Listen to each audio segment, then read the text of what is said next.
경북 영주에서 모텔을 운영하고 있다는 한 남성의 사진입니다. 이 남성은 지난 9일 손님에게 코뼈가 부러지고 시력이 손상될 정도로 심각한 폭행을 당했는데요. 대체 그날 무슨 일이 있었던 걸까요? 자, 어버이날 바로 다음 날에 일어난 폭행 사건입니다. 내 아버지를 지켜드리지 못한 것 같아서 죄송한 마음이 크다라면서 이 피해자, 앞서 보신 그 사진 속 그 피해자의 아드님이 저희한테 제보를 주셨네요. 네, 그렇습니다. 이 아버님이 60대 후반이신데 5년 전부터 경북 영주에서 무인 모텔을 운영을 하고 있다라고 합니다.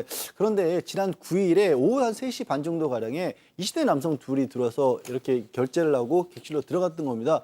그런데 이제 아내분이 CCTV를 보니까 아무래도 나이가 너무 어려 보이더라는 겁니다. 미성년자는 숙박하면 안 되니까. 그럼요. 그래서 이 남편인 그 피해자의 제보자의 아버지님께 전화를 해가지고 신분증 확인만 해달라고 얘기를 했답니다. 그러니까 3층에서 청소를 하고 있다가 객실로 들어가는 이 남성들을 불러 세웠던 거죠.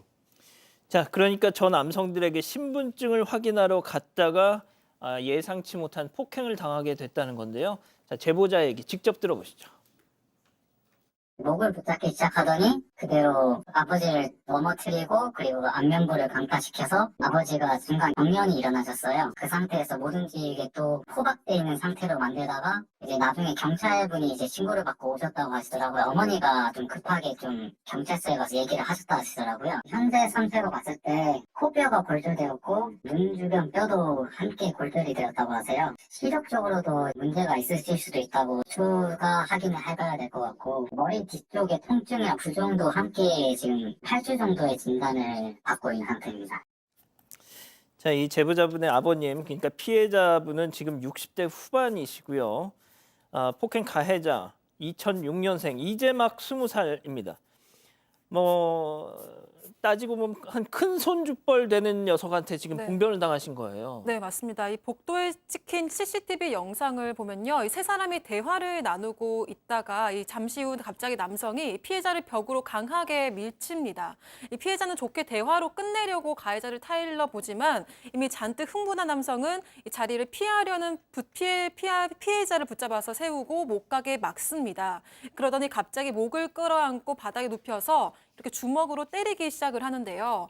이 피해자에 따르면 남성이 갑자기 다리를 확 끌어서 넘어뜨리고 얼굴을 때렸는데 순식간에 코에서 피가 쏟아졌다고 합니다. 이 폭행으로 피해자는 병원에서 전치 8주 진단을 받았습니다.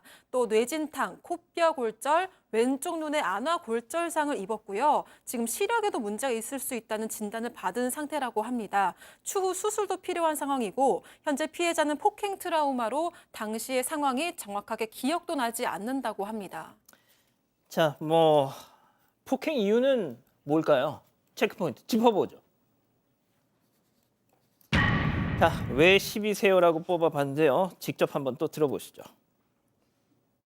우리 집사람이 CCTV로 보고 학생이 들어간다 해갖고 마보라 해갖고 이제 내가 갔는데 신분증을 보니까 06년생이더라고. 여기 1인 2실이니까 2명 외에는 안 된다. 그래 얘기하니까 갑자기 시비를 걸더라고. 야가 더 들어오면 안 된다. 환불 해줄 테니까 나가라. 2명만 있으면 내가 그냥 놔두겠다. 06년생이면 막 대들더라고. 술 주머니하고 보고 일하면서 막 대들더라고 저한테. 왜냐면 바깥에 오면 또 여학생들이 또 있었거든. 그거 들고 들어오면 안 되거든. 우리 불법이거든. 자, 이제 말씀 들어보니까 어떤 상황이었는지 이해가 됩니다. 자, 신분증을 확인을 했고요. 2006년생 성인이죠. 2006년생이라면 확인하면서 요 정도 얘기를 했대요. 대부분 하는 데죠. 2인 1실이니까 추가되면 요금이 발생한다. 요 고지를 했다고 합니다. 그 고지를 하자마자 이제 문제가 생겼어요. 왜 술 먹었냐라고 하면서 왜 시비 것이냐라고 화를 냈고 피해자 입장에서는 뭐야 시비 거는 거 아니에요. 혹시 누가 오면 추가 비용 납입해야 되니까 아니면 환불해 주겠다 등의 얘기를 했는데 이런 대화가 오가다가 갑자기 이 남성이 피해자를 폭행했다고 합니다. 자, 이 형사님, 네. 피해자가 네. 이 남성들에게 추가 인원에 대해서 콕 집어서 안내한 이유가 있었잖아요. 네, 맞습니다. 그 피해자의 아내가 CCTV를 그 남성들을 봤는데요. 그 술에 취한 것처럼 느껴졌었고 비틀비틀 걸어가는 모습을 보여줬다고 합니다. 이게 평일 낮에 그 젊은 애들 2명이 와서 그 술에 취한 것처럼 보이기도 해서 보통 이럴 때는 2명이 체크인을 한 후 다른 친구들이 도울 것처럼 예상됐다는 것이죠. 또 피해자에 따르면 또 실제로 그 건물 건너편 미성년자로 보이는 그 여자 아이들 2명이 있었다고 합니다. 사실 그 미성년자를 받으면 불법이기 때문에 문제가 생기기 전에 차단하려고 좋게 타이르려고 이런 일을 했는데요. 예. 이렇게 한 것이 많이 폭행을 당해서 많이 억울했다고 전해왔습니다. 자, 양 변호사님 들으신 것처럼 이 피해자께서도 나름의 촉이 발동하신 거예요. 그렇죠. 뭔가 자, 밖에 이 남자애들 말고 그 일행으로 보이는 그 어린 여자 아이들이 무리를 지어서 있더라. 예. 분명 이 녀석들 받으면 걔네들 들어와서 또 진짜 끔찍한 짓을 하겠구나 싶어서 2인 1실 얘기를 하시면서 자연스럽게 내보내려고 하셨던 것 같아요. 아마도 이제 무인 모텔이기 때문에 그런 일들을 좀 경계를 해왔었을 거예요. 그래서 이게 뭐 아이들에게 문제가 생길 수도 있고 본인이 운영하는 사업체도 문제가 생길 수 있으니까 말렸던 건데 그냥 그 말리는 걸 이유로 그냥 폭행을 무자비하게 시작을 했고 문제는 이제 아내분이 CCTV로 1층에서 이 상황을 고스란히 보고 있었던 겁니다. 얼마나 놀랐겠어요. 경찰에 바로 신고를 했고 경찰은 또 10분도 되지 않아서 바로 도착을 했다는데 근데 이 자들이 또 그렇게 폭행을 저지르고 경찰이 도착하기 4분 전에 그 자리를 빠져나갔다고 합니다. 자칫 잘못했으면 이거 잡기도 어려운 상황이었는데 다행히도 저 둘이 들어왔잖아요. 처음에 그중에 하나가 이 피해자의 아버지 그 피해를 입은 남성의 휴대전화를 가지고 돌아왔대요. 어허. 어떻게 된 거냐면 이게 처음에 신랑이 하다가 폭행이 시작될 무렵에 아버님이 경찰에 신고를 하려고 하니까 이걸 손을 쳐서 떨어뜨렸고 이 일행이 그걸 자기 건 줄 알고 잘못 가져갔던 겁니다. 그나마 이 일행은 좀 양식이 있었던 건지 이거를 가져다 줬고 그래서 이제 가해자 신원을 알게 돼서 잡게 된 겁니다.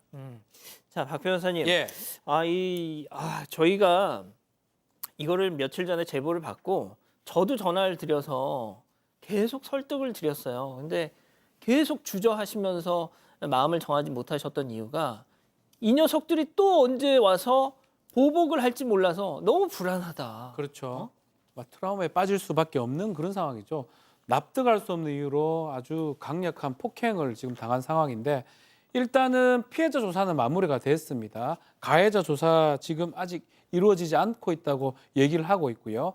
자, 지금 출석 요구만 하고 또 필요하기 때문에 스마트워치 지급 등 신변 보호 조치는 취해놨다고 합니다. 자, 이 문제는 크게 상처를 입었습니다. 안아골절, 코뼈골 수술. 아마 좀 전에 사진 보니까 상당히 크게 수술을 앞두고 있는 그런 상황인데 아내 혼자 있기 때문에 또 이 아이들이 이 남성들이 가해자들 올 수 있기 때문에 아픈 상태에 같이 일도 하고 있다고 하고요. 아이고. 그러니까 본인이 입원해서 뭐 집에서 치료를 받으시면 네. 사모님 혼자 모텔을 무서워할 수 있잖아요. 그러다 지키니까. 보니까 아픔에도 불구하고 같이 일을 돕고 있다고 얘기를 하고 있고요. 특히 이제 아들 같은 경우는 휴가 내고 부모님께 돕고 있는데 정말 믿기지 않는다 해요. 2006년생이면 사실 이제 20대 초반이거든요. 정말 아들보다 이제 막 20살 됐죠. 20살이죠.